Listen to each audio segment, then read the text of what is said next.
Hey, everybody. It's very cold. We're in the cold snap of cold snaps that we probably won't have another one of here in Texas this year. This is, I guess it's exactly as cold as it was in 2021, actually, in the February cold snap of cold snaps. The grid's still working so far, where I am at least. We have a new transformer outside from last week. So hopefully we'll be all right. It is first part of the day, so when the light is good. I am in very warm jammies. I am doing wash because I didn't have energy to do that really last week. And I'm sorry to the grid and the other people of Texas that I'm washing at a time when I should be using less electricity, not more. When you're disabled, you kind of have to do it when you can do it. I really tried to do it last week and I just could not. So to get all that done because it's supposed to be even colder tomorrow and the grid will be more taxed tomorrow. So I thought, let me just get it done now. There's no real good answer. So, sorry, I'm getting my MCAS, my heavy histamine situation back. But I did want to make just a short video about charcoal benefits to nail fungus. So I don't have nail fungus on my fingernails, but I was told a few years ago by a doctor who looked at me that my toenails, that's why my toenails were kind of different colors. Different nails would be kind of different colors a little bit. Some were more clear, some were more white, some were more yellow. At the time I was also injured in my foot. And so there was a lot that I couldn't do with my foot. So I just thought, well, maybe it's just dirtier or something. But she said it indicated fungus, kind of in the body. Now she proved to be a completely useless doctor, so I couldn't get that fixed. But I did kind of wonder when I started charcoal, going on a month ago now, if that would make any difference. And it seems to have actually. Even though I've only taken, I think, a total of 3 charcoal baths, every time, with the exception of 2 kind of 3-day periods, I've taken charcoal every day. The first week or so, I was doing 6 tablespoons a day. The second kind of week or 10 days, my body liked 5 tablespoons a day. And then this past week, it's been really liking 4 tablespoons a day. It's pretty consistent how it's doing it. So I'm not going to go under 3 because 3 is the almost, is I think you have to have 20 grams. This is what the studies say. They use 20 grams as test against cholestyramine. And that was the therapeutic dose that worked of charcoal. And that is 3 tablespoons equals 18 grams. So you want a little bit over 3 tablespoons to do that. But I was taking 6 and then 5 and then now 4. They do their dosage for a month and then do the lab work.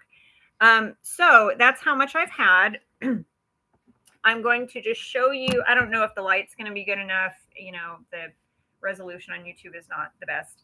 But let's see if you can see. I don't know if you'll be able to see or not. Okay, so right here, and this is my big toe does have a longer nail, and the reason is because when I injured it, it took a very long time for it to stop swelling and unswelling and swelling and unswelling, very long time. And so it kind of reshaped the toenail, and it would keep kind of cracking. It didn't hurt, but it just, would kind of do that. So, but you can probably see there's a little bit of dirty on here, and that really is just the charcoal and the fact that I wear black socks a lot. But I'm telling you, there's almost no yellowness to it anymore, and that is just in not even trying to fix that problem. And then this one also, I can't see the video at the same time that I'm showing you my toes. But this one is still a little bit yellow, but these have really, really, really clarified. They're almost all, they're just pretty much the same color as one another now, and they definitely were not before. So that's very exciting because that indicates, that those are just outside, those are signals outside of what's going on inside the body. So it's pretty good stuff. Plus, it just sort of freaks you out to have a toenail a color that you can't change it and that isn't quite the right color, right? So it's just not awesome. So that's what I know, but also that knowing what the body wants and can tolerate. The other thing that I am putting with the charcoal right now, because there's no calories to this, there's no nutrients per se, but this is a really wonderful probiotic that I get from Australia. Let's see, I forget the brand. It's in my computer, guthealthplus.com. This actually is a mixture of 3 different kinds of prebiotic starch. So green banana and sweet potato, and and there's some other kind. Oh, it's sporogenes. I don't know what those are. And artichoke. Okay, so that's what's in there. And I get this from a company that does just green banana starch all day, all the time, and it's raw, and they dehydrate it, and then they smush it all up. And what I have found is that they have a people kind that's real smooth, but they also have an equine formula. And I have bought the equine formula, and it's pretty much exactly the same. They say it's not as smushed up, not as ground.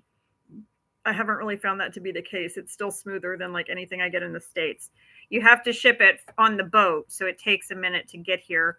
But I get 2 kinds from them. I get the plain green banana starch, and then I get this one that's the 3-in-1 multi-fiber, the Gut Health, and it is fantastic. I don't need it all the time, and it's good not to take the same probiotic all the time, and it's good to mix up your configurations of what kind of probiotics you're taking, because it confuses the critters, and that's a good thing, so they don't get resistant or figure out how to eat it or whatever that shouldn't be in there.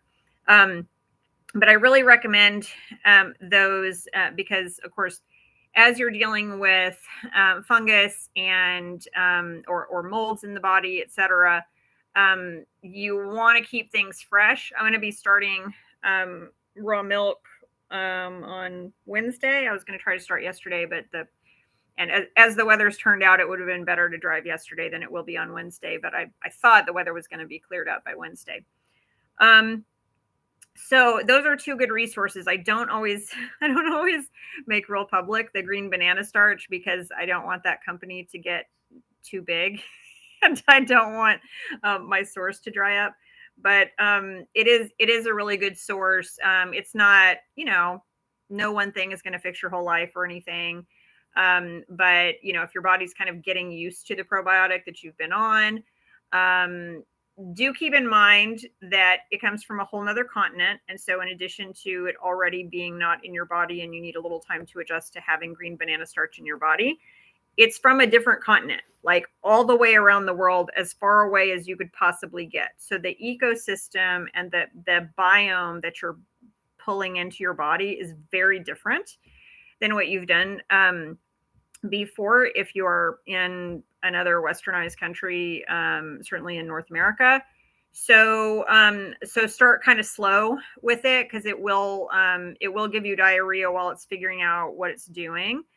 And there are reasons. I could just do a gut video one day to explain what that's about, like when you take a new probiotic or when you add something to your diet, why your gut activity will change so much. But it's actually pretty simple, but that'll be a different video.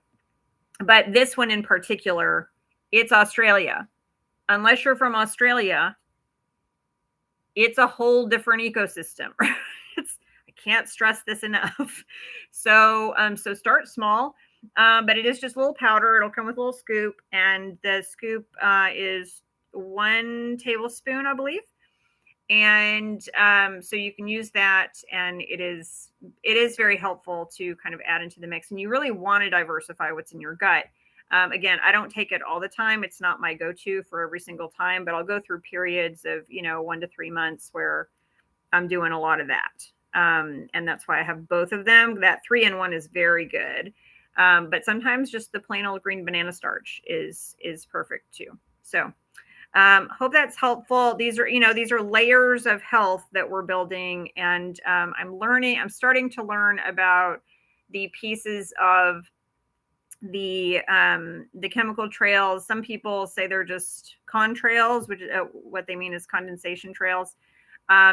Either way, there is geoengineering that is pretty common. You see it up in the sky all the time. We have very different cloud formations than we had, 40 years ago, even 20 years ago. Even if there's no, mercury, barium, molds, mold spores, all the things that I'm hearing might be in those things, still just changing the natural pattern is going to really impact how much vitamin D is in things, how much access our plants have to sunlight. Like, that's the point. They're trying to slow down global warming. The Gates Foundation is involved, and many other big foundations. So even if it's just vapor, even if it's just water vapor, it's still going to really impact the way that nature is going to operate. So that impacts, our susceptibility to fungal and mold issues. So that's where it gets really valuable to know about something like charcoal that really is kind of a Swiss Army knife.